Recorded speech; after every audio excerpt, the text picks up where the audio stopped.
ॐ असतो मा सद्गमय तमसो मा ज्योतिर्गमय मृत्योर्मा अमृतङ्गमय ॐ शान्ति शान्ति शान्तिः. बृहदारण्यक उपनिषत् 1.3. Lead me from the unreal to the real. Lead me from darkness to light. Lead me from death to immortality. Namaskara, myself Dr. Padmavati, and welcome to 28th day of Jnanaamrutha podcast series. And today's topic, reflecting on this Jnanaamrutha podcast series. Yes, 27 days we have walked through Dinacharya, Pranayama, the Satvika Ahara, Japa, Yoga Nidra, Panchakarma, Tapas, Surya Namaskara, Dana, fasting, meditation, Rutucharya, Bhakti Yoga, self-reflection, Swadhyaya, IAYT, it goes on. Around 27 topics have been covered, where the 27 days of accumulated wisdom now living quietly within you. On this 28th day, we shall pause and ask a different kind of question. Not like what should I practice, but what have I actually understood? This is the territory of JnanaYoga, the yoga of knowledge, the path of discrimination, inquiry, and direct understanding. And today, we will also do something we have not done before in this series. We will turn the lens onto this very podcast itself and ask, why does a daily podcast of all things matter so deeply during this Adhika Masa? And also, otherwise, what is its place in Ayurveda, in yoga, spirituality, and also in modern science? So Jnana Yoga, that's why the name it is being given here, Jnanaamrutha podcast series. Jnana means we will deal with this. What is Jnana Yoga? Amrita, which is the nectar. So that's why it was named as Jnanaamrutha podcast series. Let us understand the Jnana first, and we will later think of why this podcast was very essential, or why it was so relevant in this Adhika Masa. As Jnana Yoga, we know it is one among 4 classical paths described in Bhagavad Gita, classified by Swami Vivekananda. The other 3 being Karma Yoga, action, Bhakti Yoga, devotion, Raja Yoga, meditation. And this Jnana Yoga is often called as steepest path because it demands the sharpest instrument, that is, a purified, discriminative intellect, what the Upanishad called as Buddhi. And Jnana Yoga does not ask you to renounce the world physically. You can be staying along with your family. You should not go to Himalayas or stay there apart from the family. No. It asks you to renounce ignorance, that is avidya, the fundamental misperception that we are the body, the mind, the roles we play, the possessions, car, buildings, all we hold. According to Adi Shankaracharya, the 4 pillars of classical Jnana Yoga are Viveka, Vairagya, Shat Sampat, and Mumukshitva. While gaining any sort of knowledge, we should be having this Viveka, like discrimination between the eternal and the temporary, which is eternal, which is Nitya, going to stay, and which is truthful, and the other one being which is temporary, which is Anitya. Understanding Jnana Yoga helps us discriminate between these two, Nitya and Anitya. Vairagya,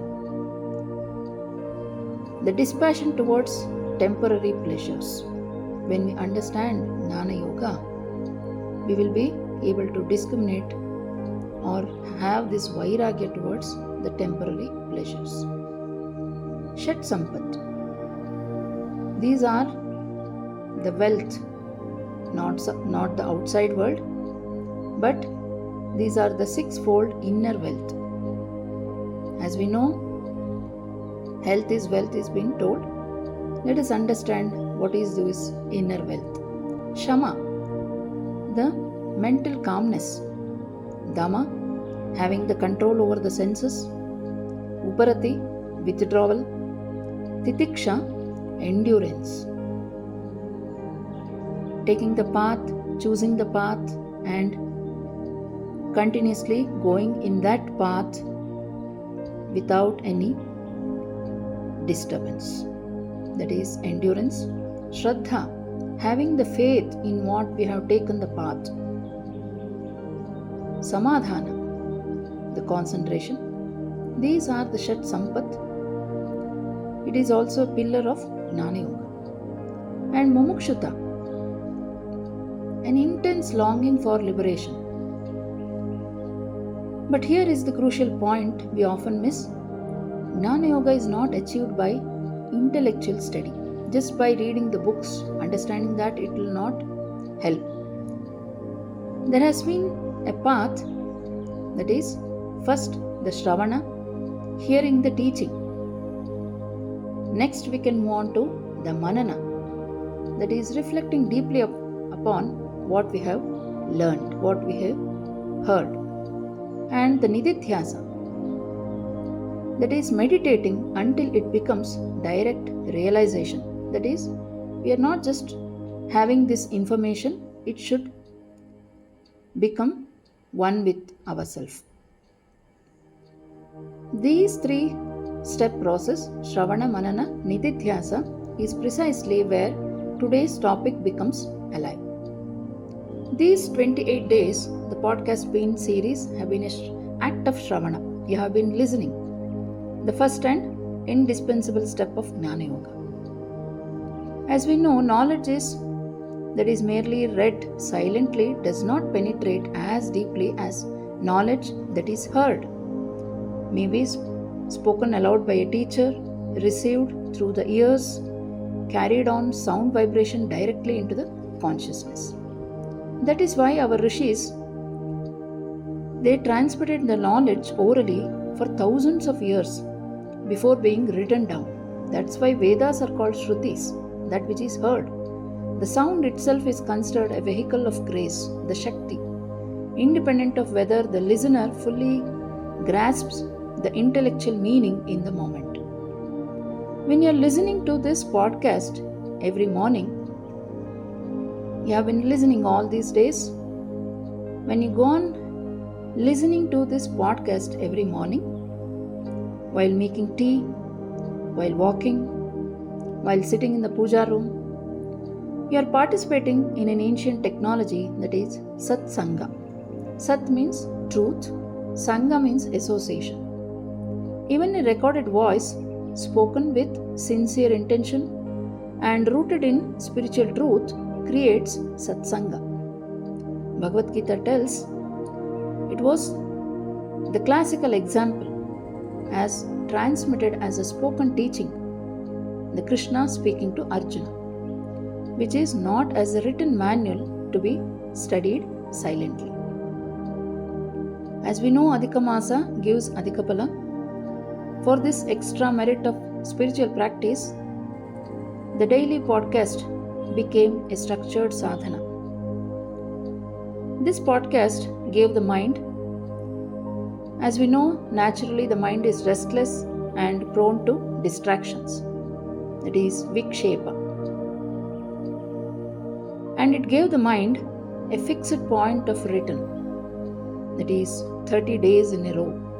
This consistency is considered as a form of tapas. And coming to Ayurveda, this daily podcast functioned as Shabda Chikitsa, that is sound therapy, and as a daily Manasa Dinacharya, that is mental routine. As we know, the Manas operating through three gunas Sattva, Rajatama, most of us we are spending the day with the Rajasic input, that is news, advertisements, social media, conflicts, urgency, which keeps the nervous system in a state of low grade Vata Pitta aggravation.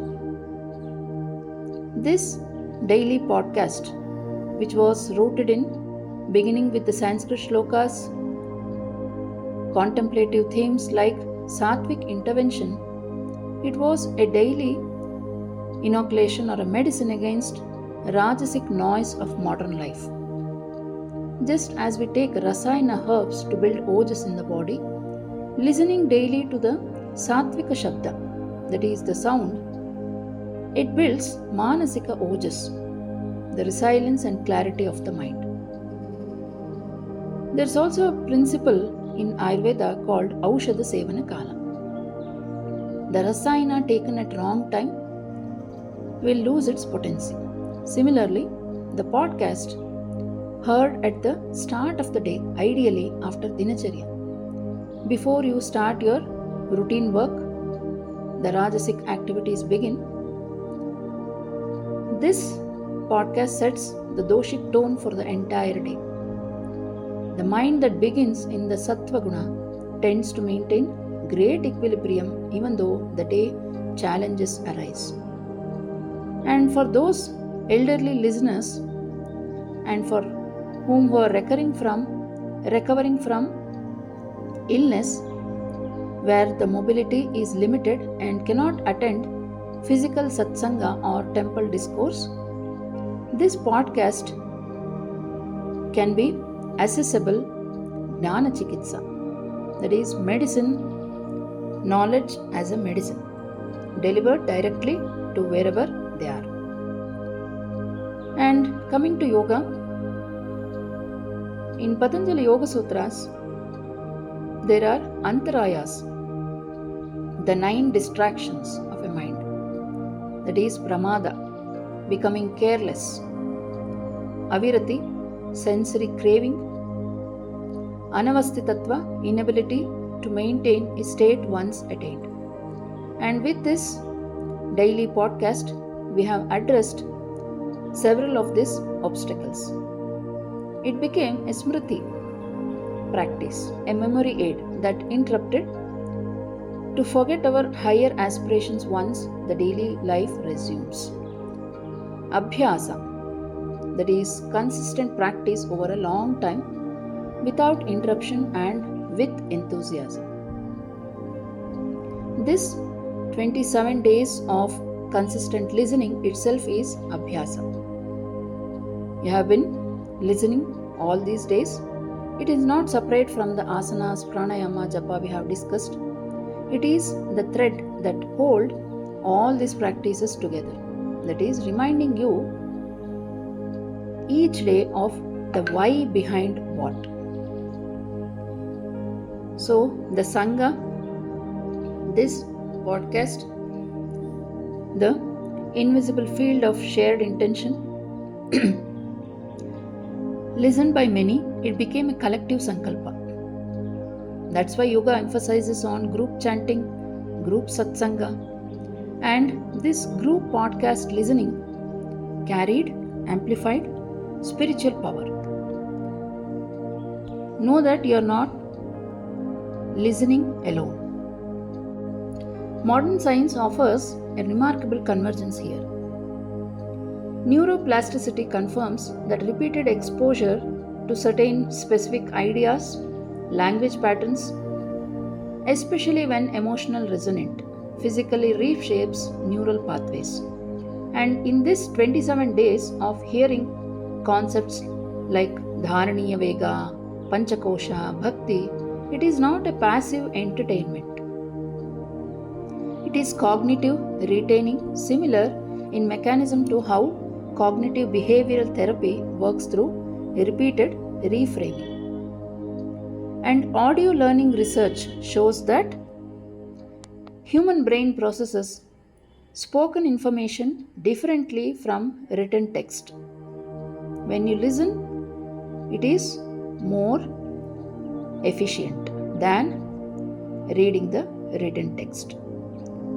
It helps in activating broader networks, including emotional and social processing regions. That's why this podcast have created a sense of intimacy and trust that the written articles rarely achieve. Listeners often describe podcast hosts as feeling like a friend speaking directly to them. And as we know, habit formation, a daily podcast at a fixed time becomes a powerful anchor habit. This single habit can become a gateway that pulls other healthy behaviors like waking up early, attempting pranayama, beginning a gratitude journal, all those. And especially the audio content, which was in the regional language like Kannada, it can improve the adaptation of preventive practices compared to written pamphlets. So literally, it acted as a disguise with the spiritual content. And when we ask what is the importance of this podcast during this Adhika Masa, so the answer is not one. It is the same answer the JnanaYoga gives about the reality itself. One truth seen through various valid lenses. For a spiritual seeker, it became a Shravana and Satsanga. For an Ayurveda physician or the person who is interested to know more about Ayurveda, it became a Shabda Chikitsa and Manasika Ojas building. For a yogi, it became Abhyasa and Smriti and invisible Sangha. For younger generation who are more receiving in a scientific approach, it became helping in neuroplasticity, habit architecture and health communication. So JnanaYoga, which teaches us the deep understanding, is not when we collect more information, but when we see how all the pieces we already have been describing the same truth from different angles. Like collecting information is not JnanaYoga.